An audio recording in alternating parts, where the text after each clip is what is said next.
ये टॉपिक तो बिल्कुल नहीं आने वाला, इस टॉपिक को ना मैं स्किप कर देती हूँ। और फिर क्या होता है एग्जाम में, वो ही टॉपिक पे सवाल आ जाता है।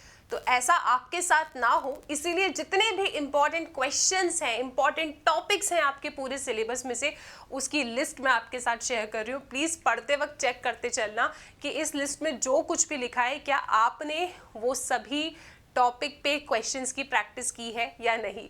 तो शुरुआत करते हैं चैप्टर वाइज। सबसे पहले हम बात करेंगे रिलेशंस एंड फंक्शंस। तो रिलेशंस एंड फंक्शंस में आपको भैया बाइजेक्टिव प्रूव करना आना चाहिए, ये तो आता ही आता है पेपर में, इसके हर टाइप के क्वेश्चंस।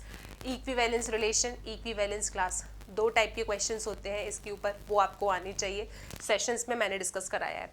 फिर आजकल ये एमसीक्यू में ऐसे क्वेश्चंस नहीं पूछ रहे, बताओ कितने रिलेशंस होंगे, कितने रिफ्लेक्सिव रिलेशन, कितने इक्विवेलेंस रिलेशन, कितने सिमेट्रिक रिलेशन, कितने फंक्शंस, कितने वन वन फंक्शंस। तो ये डायरेक्ट फॉर्मूला बेस्ड क्वेश्चंस होते हैं, इनको पढ़ लेना। स्किप किया है तो बेटा पढ़ लेना, मैंने अपने सेशंस में सब कराया है।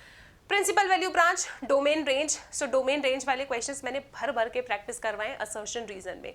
जो असर्शन रीजन का सेशन लिया मैंने, उसके अंदर बहुत सारे क्वेश्चंस प्रैक्टिस करवाए, भाई पढ़ लेना, इंपॉर्टेंट है। ग्राफ बेस्ड क्वेश्चंस के आने की संभावनाएं पेपर में बहुत ज़्यादा है, 110% यार। You may see, you will see graph वाला क्वेश्चन, इसकी पढ़ाई कर लेना अच्छे तरीके से, ग्राफ वाले क्वेश्चंस आते हैं। मैट्राइसिस चैप्टर से अगर बात करूं तो भैया symmetric, skew symmetric topic please मत भूलना। इस पे कैसे भी क्वेश्चन प्रॉपर्टीज बना के वो पूछ लेते हैं आपसे, ठीक है। जितनी भी प्रॉपर्टीज, ऑर्डर, ठीक है, कंस्ट्रक्शन, ये आपको पता होना चाहिए।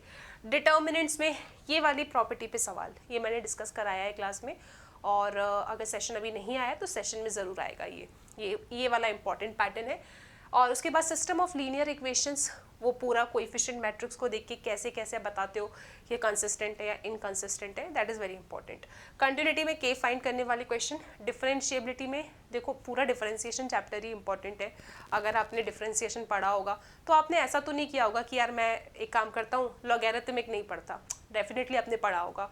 जो चीज़ आप मिस कर देते हो वो है डिफरेंशिएबिलिटी, एलएचटी आरएचटी वाले कंसेप्ट्स, प्लीज़ वो पढ़ लेना, वो मत स्किप करना। बाकी तो पूरा डिफरेंशिएशन इंपॉर्टेंट है। एप्लीकेशन ऑफ डेरिवेटिव के बारे में मैं क्या कहूँ, इसके बारे में कुछ नहीं कहा जा सकता, आपको सब पढ़ना है, हर एक टाइप के क्वेश्चन, ट्रिग्नोमेट्री वाले क्वेश्चंस, एल्जेब्रिक वाले क्वेश्चंस, वर्ड प्रॉब्लम्स। भाई इसको तो तुम जितना पढ़ सकते हो उतना पढ़ डालो, एनसीईआरटी कर लेना अच्छे से और मेरे सेशंस देखते चलना।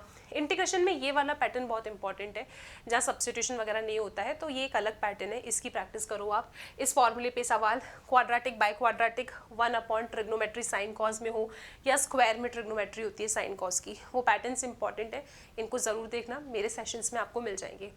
एप्लीकेशन ऑफ इंटीग्रल्स में मॉड्यूलस वाला क्वेश्चन, इनइक्वालिटी वाला बोर्ड का फेवरेट लगता है मेरे को, हर बार आई सी दिस इनइक्वालिटी वाले क्वेश्चंस। फिर बात करते हैं डिफरेंशियल इक्वेशन। डिफरेंशियल इक्वेशन में बेटा वैसे तो चैप्टर बहुत छोटा, सबसे ईजिएस्ट चैप्टर है ये, लेकिन इसमें भी बस ऐसा है कि होमोजीनियस जनरली बच्चे स्किप कर देते हैं, बट डोंट स्किप इट, ये इंपॉर्टेंट है। ऑर्डर, डिग्री, लीनियर, बाकी सब आपको आना चाहिए। अब देखो उस चैप्टर में सच में कुछ नहीं छोड़ सकते हैं, ठीक है। फिर तुम बोलोगे मैम आपने तो पूरा चैप्टर ही बता दिया, क्योंकि वो चैप्टर ये इंपॉर्टेंट है, ठीक है। इसके बाद बात करते हैं वेक्टर एल्जेब्रा। वेक्टर एल्जेब्रा में ट्राइंगल लॉ पे सवाल आते हैं, ट्राइंगल लॉ के क्वेश्चन अच्छे से प्रैक्टिस करो आप। Projection, area of triangle, parallelogram, इस पर आपको सवाल देखने को मिलता है।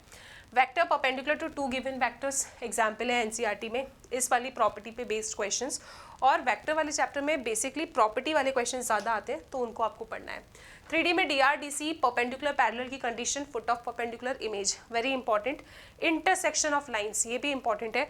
और line perpendicular to 2 given lines, miscellaneous के एक्सरसाइज में सवाल है, बहुत इंपॉर्टेंट है, बहुत बहुत इंपॉर्टेंट है, स्किप मत करना उसको बिल्कुल भी।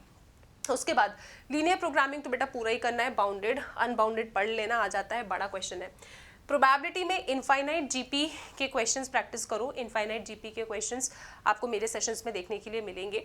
ये छुप जाता है लेकिन बढ़िया सवाल आता है इसके ऊपर से। Law of total probability, Bayes theorem, ये सब आपको आना चाहिए। तो बेटा ये कुछ चैप्टर वाइज इंपॉर्टेंट टॉपिक्स हैं। अगर आप कोई भी चीज़ आपको लग रहा है कि यार मैंने तो इसके क्वेश्चन प्रैक्टिस ही नहीं किए, या फिर ये तो मुझे मिला ही नहीं मेरे प्रैक्टिस सेशन में, तो प्लीज़ एक बार ना लिस्ट बना लो इनकी, और जब आप पढ़ रहे हो तो चेक कर लो कि आपने हर एक टाइप के क्वेश्चंस पढ़े हैं या नहीं पढ़े, क्योंकि एग्जाम में सब इंपॉर्टेंट है, ठीक है। चलो, thank you so much, bye bye, take care.